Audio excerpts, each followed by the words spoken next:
Hello. The meaning of this presentation is to outline different reforms to be made to a certain area of land law. I will choose the Land Registration Act 2002 as the area of land law that I will propose reform for.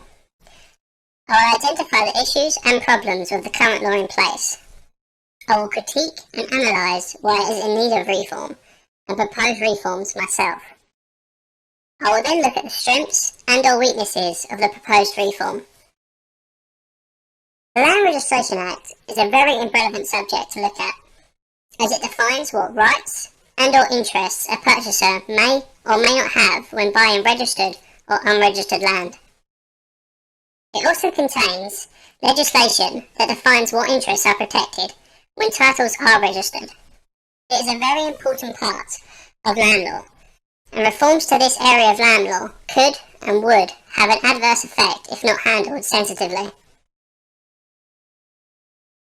The issue that I see in the current state of the Land Registration Act 2002 is that there is a registration gap when a transferor and a transferee have completed a disposition and registered the disposition to the land registry.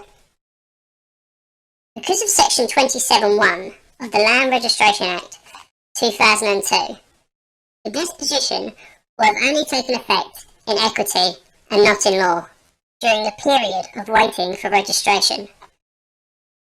As stated in section 27(1), if a disposition of a registered estate or registered charge is required to be completed by registration, it does not operate at law until the relevant registration requirements are met. Despite this, owner's powers can enable any person that is entitled to be registered to enter into valid transference of the land during this registration gap. The gap can be long, and it is said by multiple stakeholders that the gap is getting longer rather than shortening, even with the advancement of technology and the ability of electoral payment of stamp duty land tax and electronic lodgement of land registry being a possibility. Registration can take up to 6 months, and the owner may try to enforce a positive covenant in this time period. The reason for the possibility of a 6-month period is that the land registry has to deal with multiple regulations, and that there are 2 waiting registrations, and that there are 2 waiting points in the registration gap. The gap between the completion of the disposition and applying to the land registration. The second wait is the period of time of the application being submitted by the land registry and it being completed and then backdated. Further issues are found in the case of Brown and Root Technology Limited versus Sun Alliance and London Assurance Co Limited in 1996. In this case, the tenant and the registered proprietor of a standing 25-year lease was then transferred to a new tenant. The tenant that was leaving exercised his right to terminate the lease. The Court of Appeal held that the lease had not been registered by the time of passing to the other tenant. The Landlord and Tenants Act 1995 may have fixed these issues, but it has not been tested yet if registered proprietors can serve a valid break notice, and if the new law covers break clauses. In light of these issues that I have identified in the Land Registration Act 2002, the reform that I propose is to change when legal title passes from the transferor to the transferee to the date of the transfer, from the date that it gets registered. I believe this would avoid for the need of a trust to be created between the transferor and the transferee, and would avoid further legal problems that arises when that trust is broken. There would be no waiting period for the transferor after the disposition has been completed, and his owner's rights would be available to him after the transfer, rather than after land registration has processed the application. The reform would also allow for the land registry to focus on the development of an online process that could shorten the overall process of receiving applications rather than relying on deeds and contracts to be sent to them physically. There are also obvious weaknesses to this proposal reform. One being that it will not solve a significant part of the problems. The problems of registration taking a long time for complicated issues to be registered, The reform would also undermine the current registry policy and could offer the possibility of owners choosing not to register, as they would not be in a rush to become the owner by application. Owners would also find it hard to enforce certain rights if their name is not on the registry.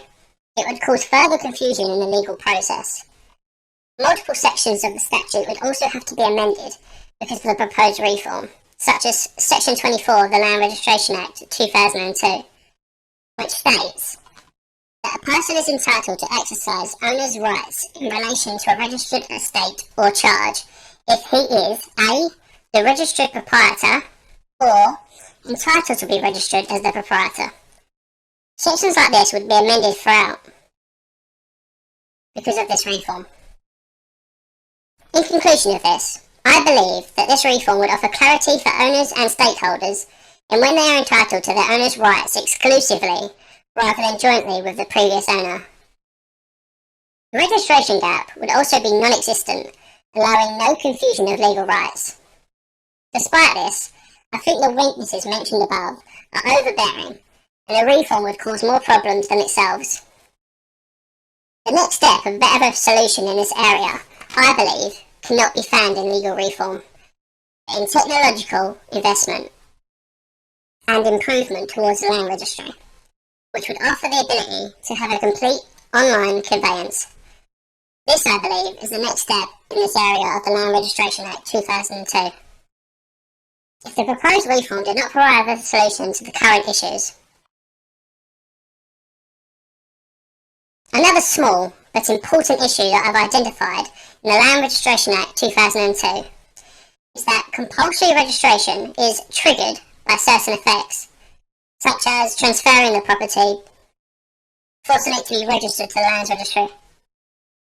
I believe that this causes inconsistency in the importance of registering a property in the UK. The majority of land in England and Wales is now registered. However, 100% has not yet been registered, as millions of properties had to be registered. The registering of these properties had to be phased in by the Land Registration Act 1925 and 2002. The fact that not every property is registered, there has to be legislation to cover the rights and interests of those unregistered properties. Important cases like Midland Bank Trust versus Green and Kingsworth Finance Limited versus Tizard 1986 have been formed due to unregistered land. In Midland Bank Trust versus Green 1981, a farmer granted an option to his son to purchase his farm. The family had a disagreement, and the husband said sold the farm that was worth £40,000 to his wife for £500. This overrided the option as it was not registered, as it should have been under the Land Charges Act 1972. This case shows how things can happen in bad faith due to unregistered land. In Kingsnorth Finance Limited versus Tizard 1986, Mr. Tizard was the sole registered proprietor of some land upon which he lived with his wife. They fell out, he moved out and mortgaged the house and then defaulted. Miss Tizard had contributed to the purchase price of the property. The bank could not obtain possession of the house due to her equitable interest in the house overridden by her actual occupation. These two cases are very important on unregistered land. The issue of overreaching would also have less cases to deal with, as it would only apply to registered land rather than registered and unregistered. My proposed reform for these issues would be to amend the Land Registration Act 2002 to force registry of all property in the UK by 2020, or receive a fine when falsely registered after a triggered event. This proposed reform would help alleviate the cases that are complicated when dealing with unregistered land, and to help stop injustice by bad faith, as shown in a leading case in that area. The reform would help to solidify the importance of registering a property in the UK, and would allow the Land Registry to have access to every property in the UK. The Statute Land Charges Act 1972 would also be able to become shorter and more precise, and the laws found in that statute that protect unregistered owners and equitable interests and provide clarity in the law that is lacking at times. The negatives of this reform is that it may be overreaching on the possibility to register every property in the UK. It may even be impossible to know if every property is registered after 2020. The fine proposed may provide an incentive for owners to register the property. However, it may stop owners from registering after 2020 to avoid the fine. In conclusion of this proposal, I believe this is a needed reform to solidify the importance of registering land in the UK. It would also allow the Land Registry to have a full database of land in the UK, so there is no confusion on ownership of property. The weaknesses may make this reform unreasonable and/or unrealistic to actually be used in the UK legislation. However, I believe the proposed reform should and could have a positive change to the Land Regulation Act 2002. In reflection of both my proposals, I believe both have a place in the UK legislation if the appropriate changes needed come to fruition, and the expected weaknesses can be dealt with the support of professional consultants' revision. Thank you.